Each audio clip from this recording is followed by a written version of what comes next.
Welcome to End of Life University on YouTube. In this episode, I'm sharing with you an audio-only interview from the archives with Jerrigrace Lyons. She is the founder of Final Passages. She's a minister, a death midwife, and a home funeral guide. And we're talking all about home funerals today, and I think you'll find it fascinating. Be sure you hit the subscribe button down below if you haven't already, and also subscribe and leave a rating and review for the podcast wherever you happen to listen. Go to eoluniversity.com/support if you're willing and able to make a contribution to help keep this show and the podcast on the air. So now we'll move on with my conversation with Jerrigrace Lyons.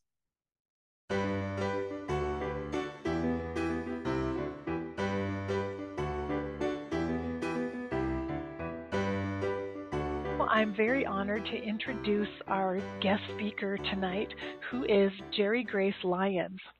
Jerrigrace has a long history in alternative healthcare, a Reiki master, a certified Traeger practitioner, and founder of Final Passages. Jerrigrace also directs the home funeral ministry.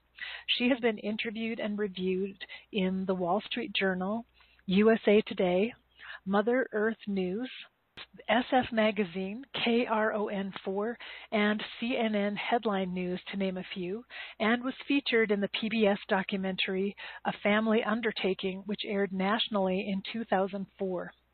Jerrigrace founded Final Passages as a result of the unexpected death of her friend Carolyn Whiting. Jerrigrace was a participant in Carolyn's home funeral and was profoundly moved by the entire three-day experience. This most personal, meaningful, and respectful experience awakened in her a passion to share it with others. She pioneered Final Passages in 1995 to reawaken a choice that our ancestors once held sacred. And you can learn more about Jerrigrace's work at her website, which is finalpassages.org. And I want to say I'm so honored to have Jerrigrace with us tonight, because over the past 3 years as I've conducted many, many interviews with death midwives and death doulas from around the country and even other parts of the world, I have heard Jerrigrace's name over and over again, because many of them told me they were originally trained by Jerrigrace. And so she's truly one of the pioneers of this movement, having started way back in 1995, way before many of us even thought about home funerals or even thought about how we handle the end of life. And so I'm really honored to welcome you here, Jerrigrace, and I want to thank you for taking the time out to talk with me tonight. Oh, thank you so much, Karen. Thank you for having me on this show and this radio program, or the university. And what a wonderful program you have, and I'm just delighted to join you tonight. Well, we heard a little bit about your story. I know that you were inspired by your friend's home funeral to get into this arena, but it was so early, way back in 1995. And I just wondered what that was like for you back then. I'm imagining it must have been hard because there weren't a lot of role models out there for you in this work. So tell us a little bit more about how that all started for you. Well, I want to actually back up even more because I feel like the work, this whole experience came to me out of a desire or a prayer that I had even 30 years ago. My daughter and I took a trip together to Kauai, and we were invited to a Hindu temple where they had a puja ceremony. And I had never participated in anything like that. But they had this giant Earthkeeper quartz crystal that was about 3 foot high, just a big, big crystal that they had transported over from Arkansas. And that was in the temple. And people who were there in the temple during the ceremony were invited to come up and speak their prayers and take flowers from a big bowl of flower petals and sprinkle them over. So it was a beautiful little ceremony they had. So I remember going up to the crystal And just thinking about what I wanted to pray for. And, of course, on the global level, it was world peace. That's always been in my heart. But on a personal level, I felt like I wanted to do something different in my life than what I had been doing, something that was more meaningful, that would bring me some deep fulfillment and would also help make a difference to others, to bring them a sense of peace in some way. And I had no idea what that was. It was just a broad and general prayer and request. And that was that. And I sprinkled my flowers and away we went. And I didn't think about that for a very long time. Fast forward 7 years later, that's when I was practicing Reiki at this woman's home, Carolyn Whiting. She was a nurse and taking care of an older woman in her home during the day, but doing alternative kind of healthcare practices like Reiki. And so I heard about her, and I called her, and she was really warm on the phone and said, yeah, we have a drop-in. You can come anytime. And so I did. And once I met her, it's like we felt like we had known each other forever, that kind of friendship that you have. And so I went almost every week for a year. And at the end of that year, Carolyn went to work one morning taking care of the older woman, and she wasn't, she suddenly said, I'm not feeling well after breakfast. And they called 911, and Carolyn died. The paramedics came, they tried to resuscitate her, and she died. She was barely alive when they got there. Wow. And it was fast. It was sudden, and we were not ready. I wasn't at all ready for that.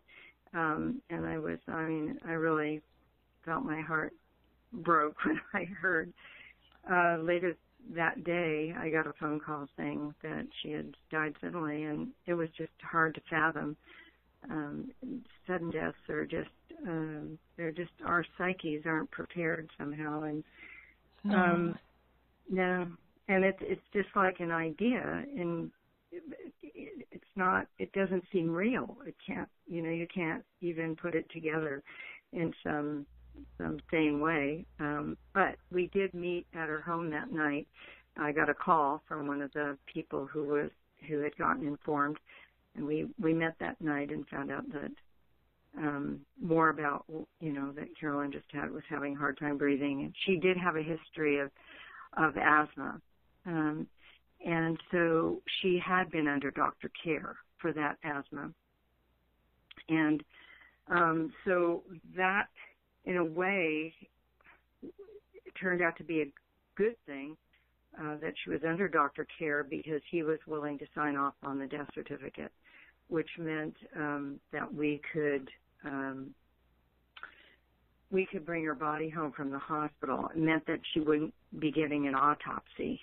And the reason we were bringing her body home is because we also found out from her close friend Norma that she had left a set of instructions saying that she wanted her friends to care for her rather than be turned over to a mortuary. So we ended up being able to carry out her wishes by approaching the hospital. And they said, well, if you can get the death certificate filed, we'll release the body to her friend Norma, who was her durable power of attorney for health care, because Carolyn had taken the time to plan out for her death whenever that day would come. She had been very responsible, filled out an advance directive, made her friend her durable power of attorney and also her executor of her will. And she had written out all her instructions saying how she wanted to be cared for. So no embalming. She didn't want to be embalmed. She didn't want an autopsy. She wanted her friends to wash her body and dress her and have ceremony in her own home and make it very beautiful and celebratory in a way. So we did that. We did our best to carry out her wishes. And that was that was the inspiration. That was the awakening for me of being one of those women that washed her and dressed her and made her as beautiful as we could, although she looked very serene and peaceful when we unzipped the body bag that we brought home from the hospital morgue. So that was a relief because we really didn't know what to expect. So yes, those few days of caring for her and washing her body was just profound and life-changing for me. And I wanted to tell everyone I knew, everyone I met, that there's another whole possibility of what to do when someone dies. That's very intimate and personal and loving and profound. So that was my beginnings, and it was later that I remembered that, much later after that, that I remembered that prayer that I had made 7 years before, asking to have a path of some kind of vocation or path that would, be something I would feel very good about, some way I could help others. And so, yeah, that's what's wow. Here. So it took a while. It took a while for the path to be shown to you, but it sounds like it was very clear when it was shown that this is what you need to do and where you need to go. It was clear. Well, it was clear that I wanted to share the message of what I had awakened to, but it wasn't clear how I was going to do that. Mm-hmm. I just started driving around with a woman named Karen Leonard, who started the Redwood Funeral Society in our town, and she was going around and giving talks about the funeral industry, like the societies today called the Funeral Consumers Alliance. She was telling people, about the cost of death and how you don't need to spend your life savings and, that you can be practical and what things to ask and so forth. And once I met her and an article came out about us caring for Carolyn, I called her up because there was also an article about the Redwood Funeral Society. And that's when I learned about her. And I called her up and said, I'd really like to learn more about the Redwood Funeral Society. And my friend Carolyn, who just died, was a member of the society, and I want to find out more. And she said, well, anytime you want to drive me to one of my talks, I'd be happy to have you also share about your experience taking care of your friend Carolyn. So that was the very beginnings, and I drove around with her lots of places, and I got to talk about Carolyn's death and how we took care of her. So that was the initial thing, and then after about a year and a half, I knew it was time to call a group of people I had met along the way who were very interested in this idea of caring for our own dead at home. And so I called a group to my home. We had these meetings. People were very excited about this idea, and we started telling hospices we were going to go out and help people that wanted help doing this. We didn't call it a home funeral then because we didn't have that term. It wasn't until my friend Janelle, who co-directed with me for a few years for our nonprofit, and I sat down to write a guidebook on how to create a home funeral, that we had to start thinking about what are we going to call this. And that's when we came up with the term home funeral. And lying in honor or lying in grace, when we laid people out. That's the old term, laying people out. But we came up with some new ways of thinking about and talking about how to care for our loved ones at home.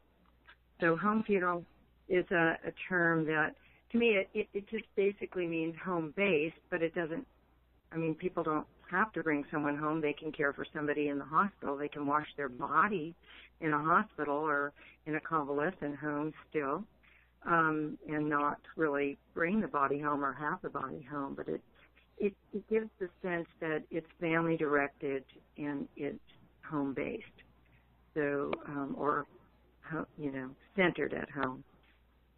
And that we like that because it was kind of the flip of the term funeral home. So I like that. A totally different concept, so to speak. Well, I have a lot of questions for you about conscious dying and about home funerals, but I was thinking maybe we should go through the slide presentation that you furnished for us, because that will probably answer a lot of the questions, and we'll be able to see the slides and just hear you tell us a story and kind of explain what goes on during a home funeral, if that sounds good to you, Jerrigrace. Sounds great. A lot of people want to know what are the components of a home funeral, and so it's first of all, it's family directed, meaning the family has the legal authority to carry out their arrangement, and in most states, well, all but 10, families can actually do all of the arrangements, meaning including filing their own death certificate, the death certificate for their loved one. And driving the body to the final destination, be it a cemetery or a crematorium. But there's 10 states where they still have to involve a funeral director or funeral home, which really we want to challenge, eventually see those challenged, because families should have the right to do all of these things. But I'll start here with the story, just to give people an idea of what a home funeral might look like. It's just one example of nearly 400 families I've helped in the past 20 years, 21 almost. In December, it'll be 20 years. So, I just chose this one because it has some beautiful pictures and kind of a beautiful story. So Margaret's home funeral, Margaret was... well, first of all, it starts here with this double rainbow because her daughter, she had 2 daughters and a son, and her daughter was out with her one day after she had been diagnosed, and she was, they came out of this restaurant and they saw this double rainbow, which was a really special moment for them. And then let's go on to the next here. This is Margaret when she was alive, and that was, Eileen usually comes to our classes and tells the story. I wish she was here right now to tell it, because she tells it so definingly. But in any case, it's her mom, and she says she was very spunky, and very lively, and just very social. And Eileen, her daughter, had a couple of cats, and the reason we're bringing the cats in here is because one of her cats, as her mother was declining from cancer, one of her cats was very shortly before her mom died. One of her cats was hit by a car and died on the scene. And then she ended up, and here's her 2 cats, as a matter of fact. And so the one that died first, that was hit by the car, she kind of had a home funeral for her cat. She made this beautiful little bed and brought flowers in, and they made little cards. And then they, as you can see, they set up an altar, the same as what we would do with people, and made it lovely. And that's her other cat, actually. And this is where they buried the cat, in the backyard, and they made a little cemetery altar here with beautiful stones, little grave site with a little cross there. And this is a picture of Eileen and her mom getting a pedicure. They did a lot of fun things together as her mom was declining. And then when she died, this is the other daughter, not Eileen, but Eileen's sister, who really at first was very fearful about coming around for the home funeral. She really didn't want any part of it. She did a lot of the caregiving of her mom when she was dying, but once she died, she said, "Oh, I just don't think I can be there. I don't think I can come and see her." But here you do see her, which often happens during a home funeral. Many people feel anxiety about seeing their loved or thinking about their loved one when they have died, thinking that it would be hard to see their body lying there. But usually there's a lot of peace around that and a lot of love in the room, and people are very peaceful. It's beautiful with all the flowers around her. I love that. Yeah, and you're going to see, I'm going to flip through some of the pictures. This is Eileen giving her mom a kiss, and this is the brother, Josh, and he's actually the first person who contacted me to tell me that his mom was dying, and that he had heard about our organization and our guidance, and really wanted to have me come over and do a consultation to tell them all what I would be able to help them with. And so it was him who introduced the idea to his sisters. And so it was a great family, wonderful family. So here's some other pictures of Margaret lying in honor. And the ribbons that you see across her, each of the friends that would come over, they would write notes to her. I don't know if you can see it on the screen, but there's little notes on each ribbon. And then they used the ribbons to lay across her after she died. So they had all these beautiful, loving notes. And she looked to me like just this amazing wrapped package of, I don't know what to say, but the most beautiful gift that, that one could make, with roses and ribbons, and it's just all the different ways in which people can decorate their loved ones and make it a sacred space. And then their friends gathered in the basement or their garage and started painting the box for her, the cremation box. And we just have hundreds and hundreds of pictures of different decorated boxes, but this is a beautiful one. And they got one of those great pictures of Margaret on the box. Yeah, and pasted it on there. Soaring with the Angels. Beautiful. Yeah. And how nice for the friends who sometimes, kind of stand by helplessly and don't know what to do and don't have a place for their own grief, but to be part of this process of decorating the box and sharing in the process. That's really wonderful. Yeah, it's absolutely a magnificent way to express grief and to come together in community and work on this project together. And they just get so creative. And it's so personal because they're putting things in there they know the person loves, like these pictures at the end of the inside of the casket. These are some women that Margaret really loved. They lined the inside with this beautiful purple satin. Then they put a tree because Margaret loved nature and she loved trees and birds. And a lot of people paint trees on boxes. That's just a favorite symbol, and just gives the whole feeling that they're going to be soaring in up high, And Jerrigrace, is that a cardboard box that the body's put in? So, okay.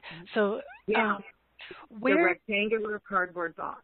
Where do families get the boxes? Do you furnish those, or the crematorium, or? Both. Crematoriums use the boxes, and they may look different in different states. Some have wooden bottoms. Some of them fold over one side and then the other. Ours are, the ones we get are, as you saw, I think back up in this picture, You can see it's just a rectangular box, and then it has the lid. This is the lid of the box, so it goes right on top. So people can paint both the side and the top and the inside if they want.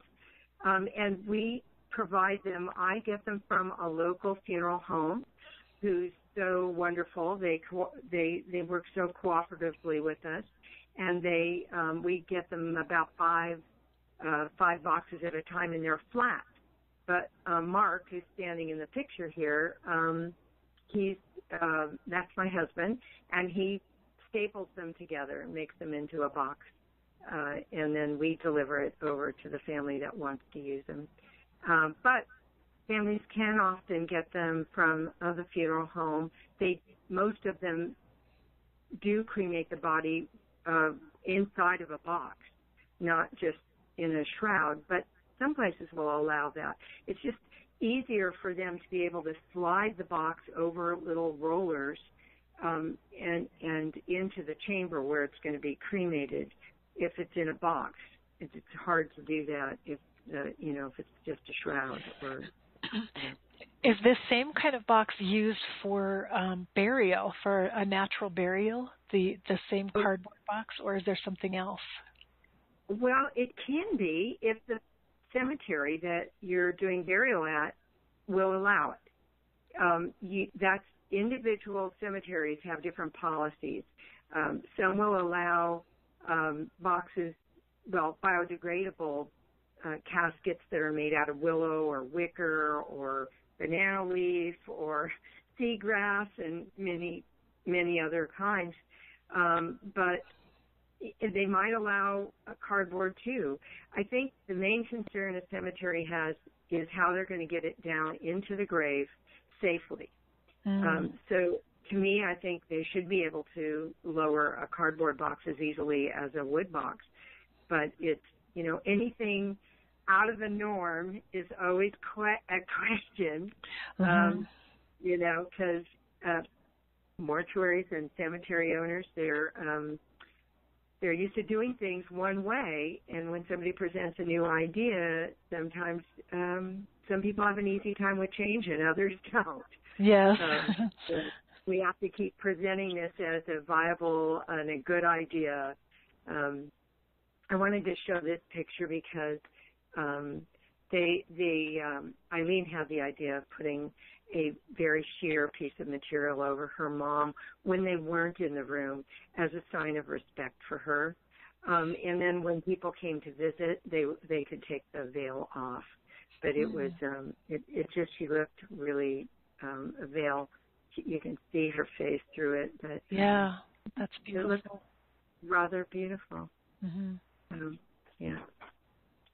And so there's the three siblings.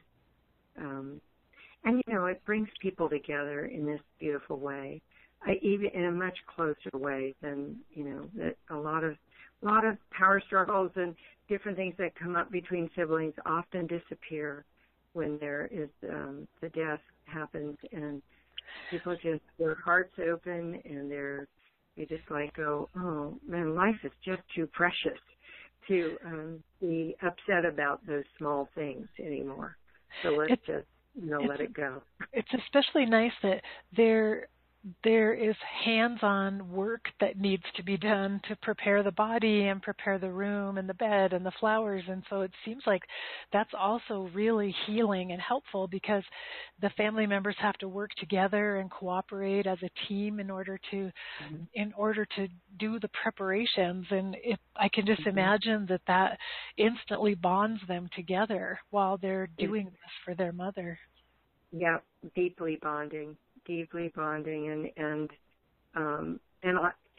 I feel very close to the families that we've helped. This is. I don't know that I've ever experienced anything more heart opening. I have been maybe being at a birth, which I have been at my grandchildren's births, both of them, and that's the closest it comes. It's just there's something so much greater in the room, in the space, than we can even put words to. Whether we call it love, whether we call it holy, whether we say it's God or we say it's something sacred, I don't know, but it is so much bigger than our minds can begin to fathom, and it's very beautiful, and it just everybody feels it. They can't help but feel it. So this is just us helping Josh to wrap his mom and get her ready to go in her casket here. Is that a cloth underneath with some sort of lace on it? Oh, yeah. That's that actually is a plastic tablecloth that I use when washing the bodies.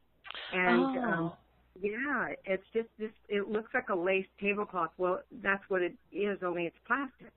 So it protects whatever it's on, the bed. In this case, it's a foam pad that we have laid on the hospital bed.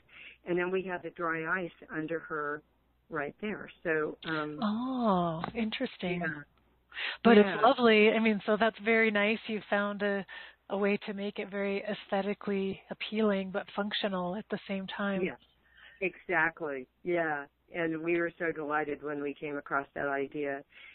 Through the years, we've just learned so much, both from our families that we're helping and just coming across different ideas. And there we've slid her onto a backboard that we have because we have to carry her down a flight of stairs. She's upstairs in the bedroom. And this is the downstairs. And preparing the box to go out to the van. And it's very fun. Just placing something else in the box with his mom. And again, there you see her now with they replaced the ribbons over the shroud. And she looks so beautiful. And that's Eileen saying goodbye. And then out the door. And so do you help transport the body to the crematorium, or do you have to have a funeral director with a hearse to make that transport? No, I don't have a picture of our van. If the family doesn't have a van that they want to use or a truck or something, which many times they do, but if they don't, we use our van and they're riding in the van with us. Our van happens to have an extra seat that you can sit on right next to the casket, so which is really wonderful because then somebody like a spouse of the person who died can sit right next to the casket, riding to the crematorium or cemetery and feeling like they're accompanying the person and keep, being right there. It's seeing them right to the end. This happens to be the cemetery and crematorium where we're taking the person, Margaret, to be cremated. And they walked around in the evening, even though the cremation, I think wasn't going to happen until the next morning. They just stayed on the grounds watching the sun go down and feeling the peace of the place where she was going to be cremated. After she was cremated, Eileen decided that she needed some time to herself and in nature, just some quiet time. So she took the ashes of, so what I didn't mention is the other cat that she saw, I'll go back, the second cat, there were two cats. The other cat ended up, let's see, I think it is, getting suddenly ill and dying on the day of Margaret's memorial. And so Eileen, the daughter, lost both her cats in a very short period of time, one just before her mom died and one just after on the day of the memorial. And it was, this one was a very sudden and difficult for her, but losing two cats and her mom all at one time. So that's one of the reasons why she decided to take the ashes of her mom and both cats to this beautiful place by up the coast from us and just have some time alone, being in nature. This was her room. This was her fireplace and her little hot tub there, and There's the ashes of her mom and her 2 cats, and a picture of them. And so then she decided to walk down to the beach and take some of her mom's ashes, and there she drew a big, "We love you, Mom," and she put some of the ashes right in the middle of the heart. You can see the little box, little boxes. Yeah. And then the little flower with, I guess the ashes were in something, like, I'm not sure what, in something that would dissolve. And she just watched the tide come in and take the ashes out and wash them away. Wow, what a beautiful ceremony. Yeah. That was.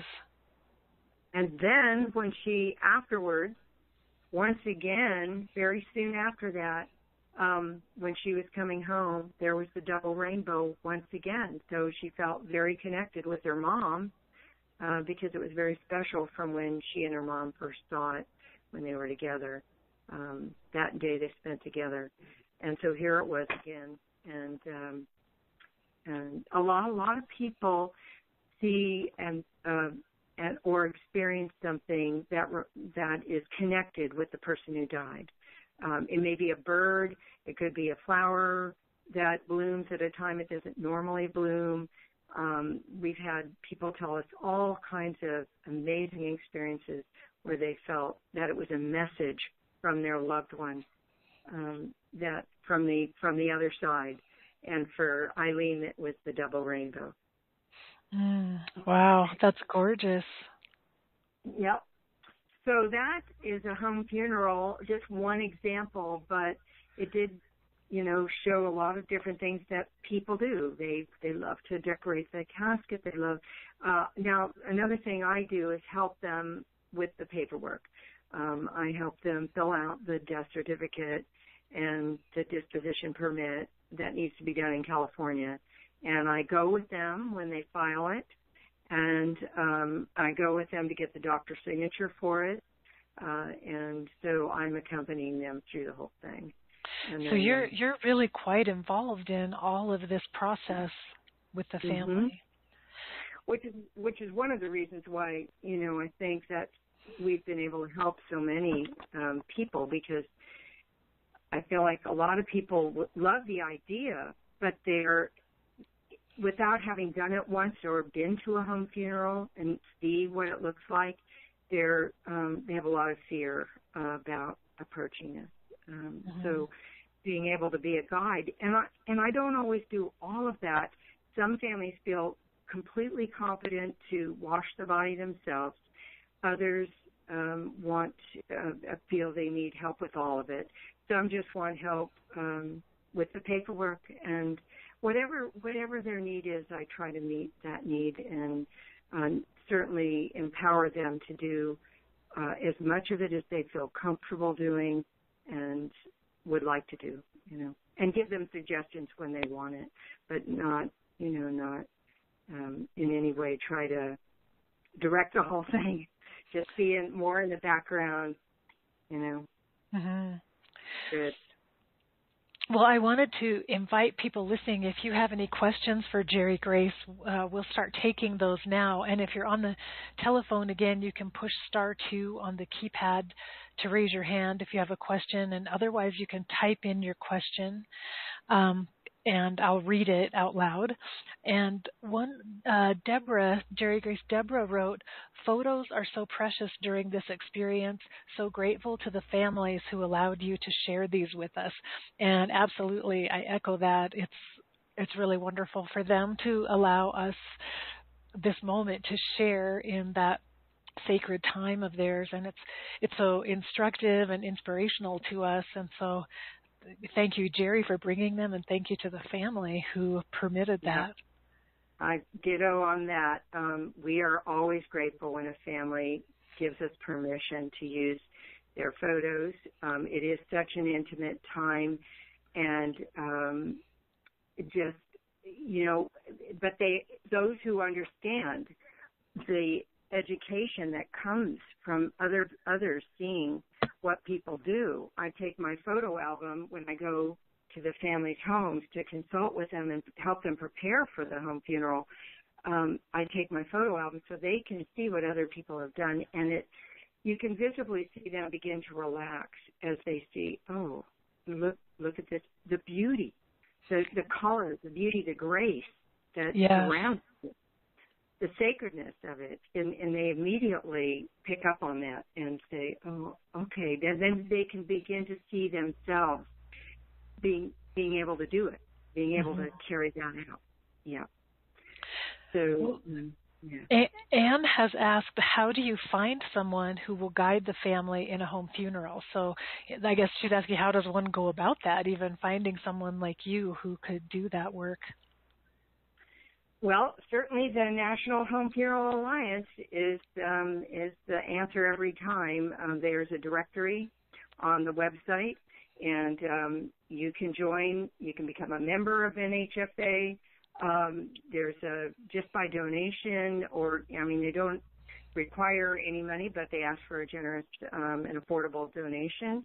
And for that, you get a great deal of information on the website. It's been hugely improved thanks to the board members, and it's just a great resource for finding somebody in your state, in your area.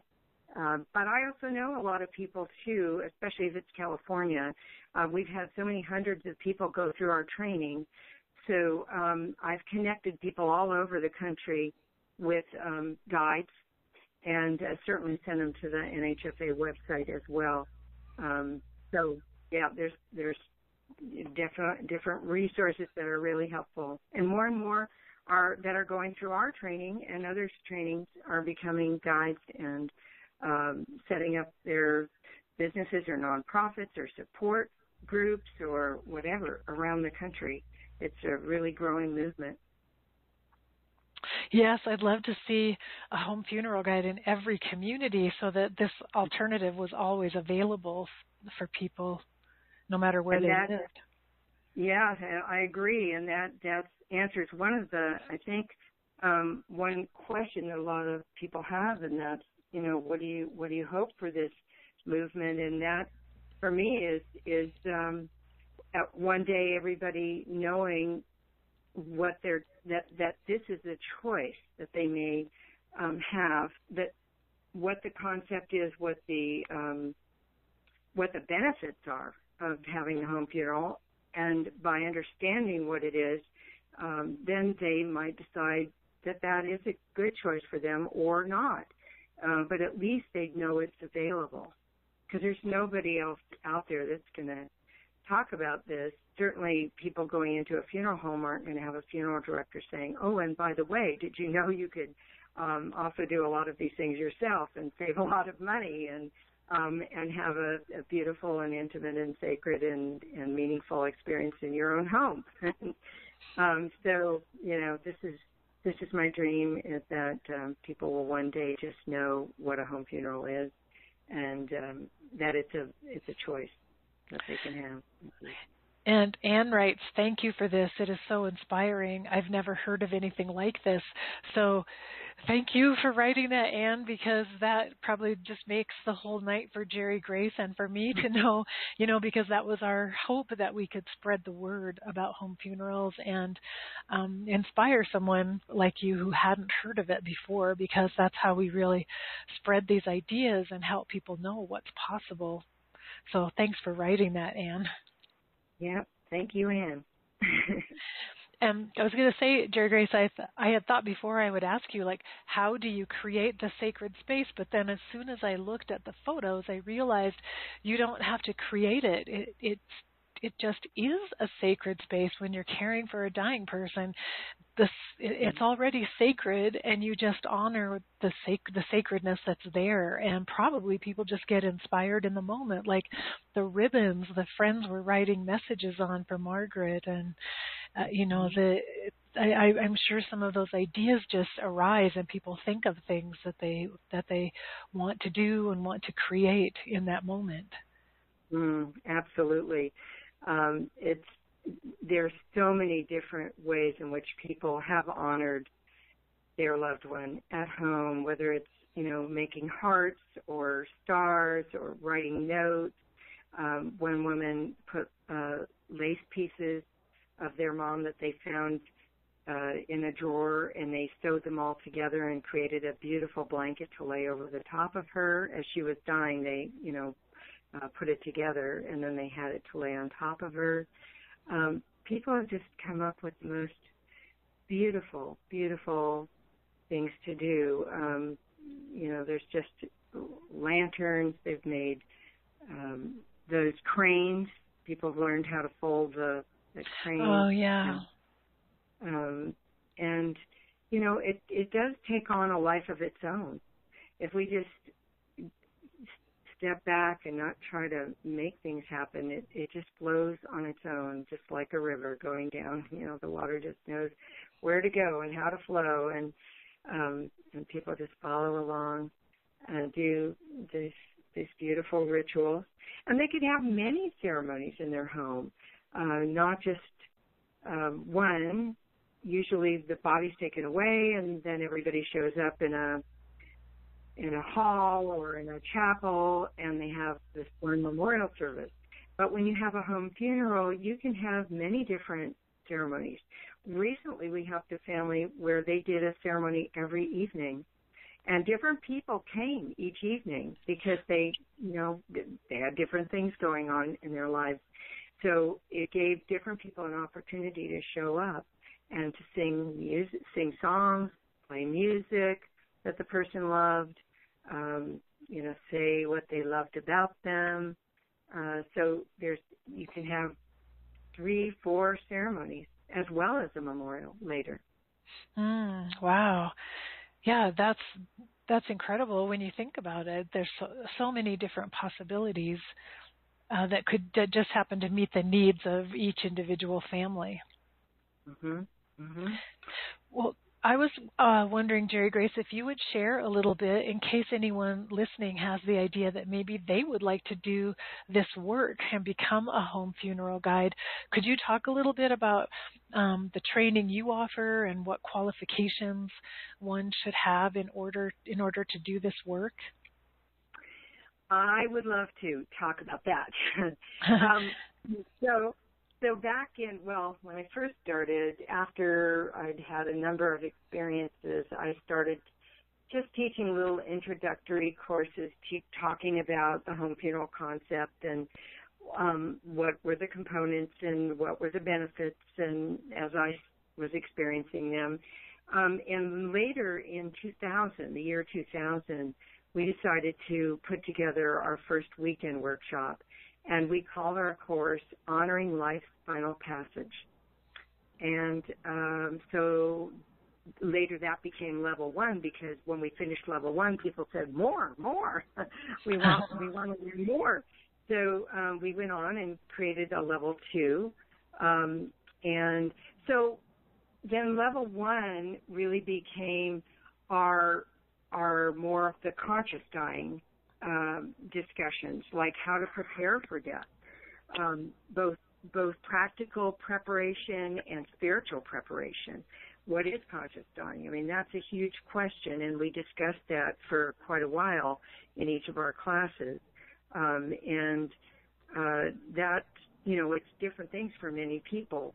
But one of the things that I've talked about is how it includes, conscious living too, and starting a practice while we're alive of conscious living, whether it be meditation or, finding time to just listen to your breath or walking in nature. But it also includes doing paperwork, that is preparation, filling out an advance directive, writing up your last wishes, and then also the spiritual work. It includes all of that, such as working on the emotional levels of, are you, the fear, are there fears of dying? Are you carrying guilt or shame in your life? And how can somebody help facilitate those acts of forgiveness and helping the person who's dying express their emotions, such as anger and, all the feelings that come with losing our life. So many fears come up. So all of this is a part of conscious dying, and we talk about that in the first couple of days. What tools we can use to help people who are dying. How can we be with them in a very sacred way and create a comfort a level for them and meet their needs, whether it's fluffing a pillow or playing music they love or removing clutter from the room, whatever it is, putting up a favorite painting on the wall, going over picture albums or bringing in their pets or children, whatever it takes to help them find their level of comfort and peace as they're dying. We go through a lot of this in our exploration. So that's the first couple of days, and the second couple of days is talking about the home funeral, which is more what we've been talking about in our discussion today, and also the green burial as an option, and various ways of disposition of the body, many new ways of coming up down the pike, the urban death project and composting bodies and many other things coming along.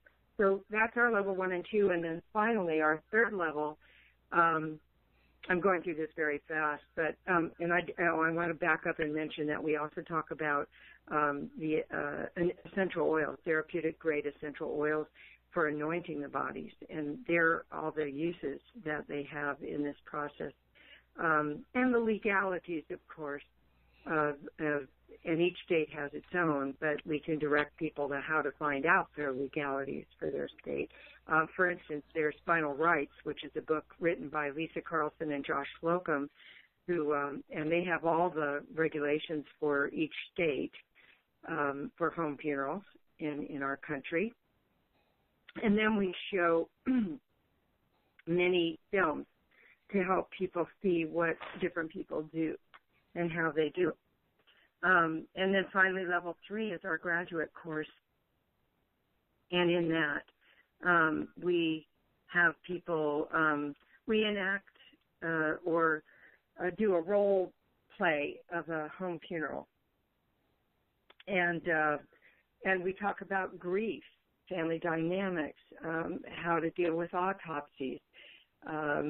We have students bring their stories of inspiration, and we talk about the birth and death, stillborns and fetal death, and becoming a celebrant. We just cover a huge amount of territory in about 64 hours of classroom curriculum. Wow. So people, they get a real broad, and we go deep in level 3 so that people really get a full array of information and really try to do as much experiential work together as we can so people feel prepared when they go out. And they're not going to necessarily become a death midwife or home funeral guide from this, but they may be a great educator in their community. That's our hope, first and foremost, that they will be doing good education of the home funeral option and green burial and, all of it. And, in fact, one of our graduates just started their teaching a course on the East Coast, so we're really delighted to hear that. And it's just spreading. It's so joyful to me. Wow, it's really wonderful. And I love it that you describe how joyful it is, because I've been on the other side of it as a hospice doctor and attending the dying process and being there when patients die, and I've had the same feeling that there's such beauty and actually such joy in it when you can help someone have a peaceful passing at the end of their lives. And so I see that it follows through into the after-death care, that very same feeling that it's a beautiful space to be in, and it's a privilege to get to be part of it. Absolutely. I feel so blessed and so grateful for this. I guess I would call it a calling.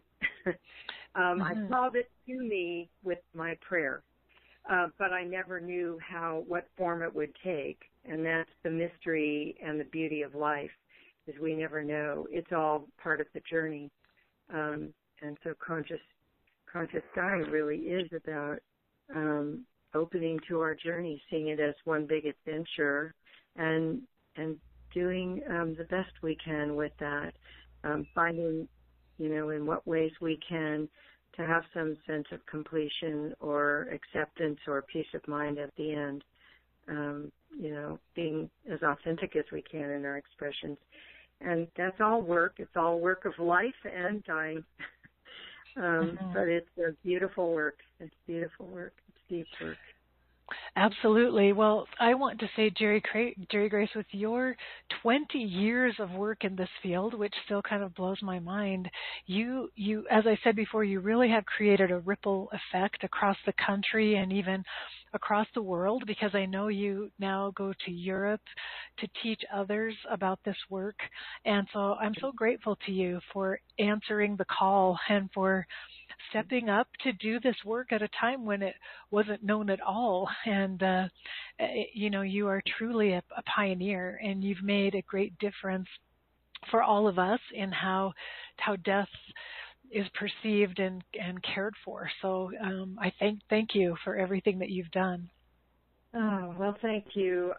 And yeah, I try to live my life in gratitude as much as possible, because there's been many struggles along the way, many challenges. I can tell you that too. And there were times where I didn't even know how I'd pay my bills and so forth. But when I think about, well, what else would I do? And there was just nothing. There was nothing that I felt as passionate about, as deeply in love about as doing this work. So I too am in gratitude, and I thank you again for having me on your End of Life University. This has been such a pleasure. Well, everyone who's listening in, I know, is delighted. Grace typed in, what a lovely ceremony, about the slides that you showed us. And I know everyone who's listening is feeling what I'm feeling. We're honored and grateful, Jerrigrace, that you came and shared these photos with us and shared your work and the stories. And I hope everyone's inspired to go out in your communities and at least spread the word that home funerals are possible, and maybe someone will end up following in your footsteps, Jerrigrace, and taking up this work. Well, many have, and many probably, for as long as I teach, I hope more people will continue to grow the movement, and I see it growing really rapidly. I was very inspired when we were in the UK last week at a conference, how many people are taking up the baton and creating the most beautiful caskets and urns and guiding families with home funerals. It's just heartwarming. That's beautiful. And I'll share with you, Grace Drummond just typed in, thank you, Jerrigrace, for a fascinating and loving discussion about this work. And so that sums up, I think, how all of us are feeling, very thankful to you. And I know you just got home from lots of travels, and I appreciate you taking the time out. And I also know that you're taking care of your mom at the same time. So thank you, and many blessings to you, Jerrigrace. Thank you. Thank you so much. Thank you.